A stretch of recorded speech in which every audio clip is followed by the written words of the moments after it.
All right, so we're diving into the world of automation engineering today. Really diving deep. Yeah, we've got a ton of RoleCatcher insights to unpack here. It's fascinating It stuff. really is. It's like having a roadmap for this whole career path, It really is, and what's great is they don't sugarcoat it. right? They give you the good, the bad, and the robots, right? Exactly. They lay it all out there, the exciting parts, the challenges, everything. So for those who maybe haven't jumped headfirst into the world of automation, Yeah, let's set the stage. what's driving this whole demand for automation engineers? Why is everyone suddenly so obsessed with robots? Well, it boils down to two things, efficiency and safety. Makes sense. Companies want to do things faster, with fewer errors, and with less risk to human workers. And that's where automation swoops in to save the day, or at least streamline the process, right? Exactly. Automation engineers are the brains behind making all that happen. And RoleCatcher seems to think this trend is here to stay, am I right? Oh, absolutely. Their research actually predicts a 4% growth rate for automation engineering jobs over the next decade. Wow, 4%. That's not just a job, that's job security. Right. It's a field with a bright future, no doubt about it. Okay, so we know there's a demand, but what does an automation engineer actually do all day? Paint us a picture here. All right, so picture this.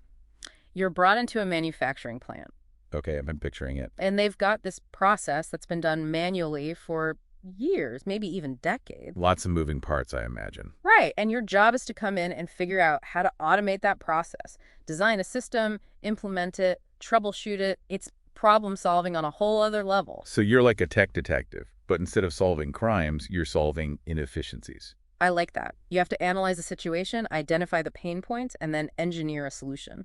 Sounds pretty rewarding, but I'm guessing it's not all robots and roses, right? Hmm. What are some of the downsides RoleCatcher mentioned? Yeah, it can be demanding, no question. Long hours, tight deadlines, and the pressure to constantly be learning new technologies. It's not for the faint of heart. So you're saying it takes a certain kind of person to thrive in this world. Absolutely. You need to be adaptable, resilient, and have a genuine passion for problem solving. And probably a high tolerance for caffeine, if we're being honest. Probably helps. But that's where the excitement comes in too, right? You're constantly challenged, constantly pushing the boundaries of what's possible. So it's a high stakes, high reward kind of field. You could say that, but the rewards can be immense, both personally and professionally. Speaking of rewards, let's talk about the skills needed. I was actually surprised by what RoleCatcher highlighted. Oh. What surprised you? Well, it's not just about being a tech whiz, it's about those soft skills too. You're absolutely right. They actually emphasize that quite a bit. So communication, teamwork, problem solving, all that good stuff. Exactly. You can be the most brilliant programmer in the world, but if you can't effectively communicate your ideas or work collaboratively with a team, You're not going to get very far. exactly. It's about bridging that gap between the technical and the human. Because at the end of the day, you're building systems for humans to use, right? Precisely. And that requires understanding their needs, their workflows, and being able to translate complex technical concepts into something they can grasp. So you're like a translator between the language of robots and the language of humans. That's a great way to put it. You have to be able to speak both languages fluently. That's fascinating. Okay, so let's say you've got the passion, you're working on those soft skills. What's the educational path look like for aspiring automation engineers? Well, typically it starts with a bachelor's degree in a related field. So automation engineering, computer science, mechanical engineering, that sort of thing. Exactly. Those are all great foundations. But what's interesting is that RoleCatcher also emphasizes the growing importance of certifications. So it's not just about the degree, it's about proving you have the practical skills too. Precisely. They actually specifically mention the Certified Automation Professional Certification, or CAP, as a highly valuable credential. So it's like a stamp of approval that says, hey, I actually know how to do this stuff. Exactly. It shows employers you're serious about the field and that you have the knowledge and skills to hit the ground running. And in a field that's constantly evolving, I bet the continuous learning is key. Oh, absolutely. You're always learning new technologies, new techniques, new ways of thinking. It's what keeps things exciting. So you've got the education, the skills, the drive. What does the actual career ladder look like? Where do you start and where can you go from there? Well, that's where those real-world profiles from RoleCatcher come in handy. Ah, yes. The day in the life glimpses into the different stages of an automation engineer's career. Exactly. They break it down so you can see the progression, the increasing responsibility, and the potential career paths you can carve out for yourself. Okay, so no more wondering, What does a senior automation engineer even do? They've got you covered. They've got you covered, and that's what we'll be diving into next. The different stages of this career, the skills you need at each level, and how to set yourself up for success every step of the way.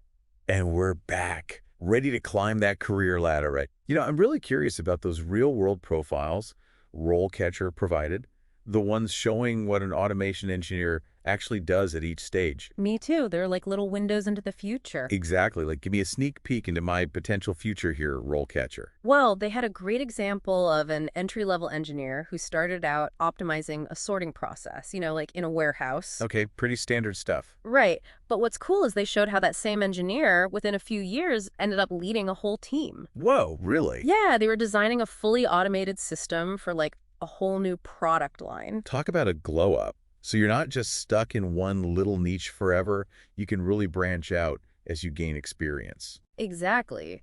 And the skills RoleCatcher highlights for those senior roles, they change too. Oh, how so? It becomes less about knowing a specific programming language, though that's still important, and more about strategy. Strategy, like thinking big picture about how automation can transform a whole company. Exactly. And leading teams, influencing decisions. It's a whole different ball game. So you go from writing code to writing the playbook on automation strategy. That's pretty cool. Right. It's a career path with real upward mobility, but let's be real, getting your foot in that door in the first place, that's got to be tough. Oh, I bet. It's a competitive field. Everyone wants to be the next robot whisperer. And that's why RoleCatcher, they spend a lot of time on the job search itself, and they had some really practical advice. Okay, like what? Give us the secrets, RoleCatcher. Well, they really hammered on the importance of a strong portfolio, and not just like a list of skills, but actual projects. So proof you can walk the walk, or code the code, as they say. Exactly. They even suggested personal projects, open source contributions, things that show you're passionate. Because passion, that's what makes you stand out, right? Right. Especially in the field this technical. For sure, because anyone can say they're good at programming, but showing it, that's what sets you apart. Okay, portfolio, check. But then comes the interview, which, let's be honest, can be terrifying. Oh, tell me about it. All those technical questions. It can feel like an interrogation sometimes. Right. And it's not just about what you know, it's about how you explain it, how you think on your feet. Well, good news. RoleCatcher has a whole database of interview questions, like thousands of them. Thousands. Seriously, I don't even have that many brain cells to spare. I know, right? But it's not about memorizing answers. It's about understanding what they're really looking for. So it's like having a cheat sheet for the interview process, but instead of answers, it gives you the thought process. Precisely. They break down common questions, offer strategies for structuring your responses. It's really helpful. That's amazing because, yeah, sometimes you know the answer, but you just blank in the moment.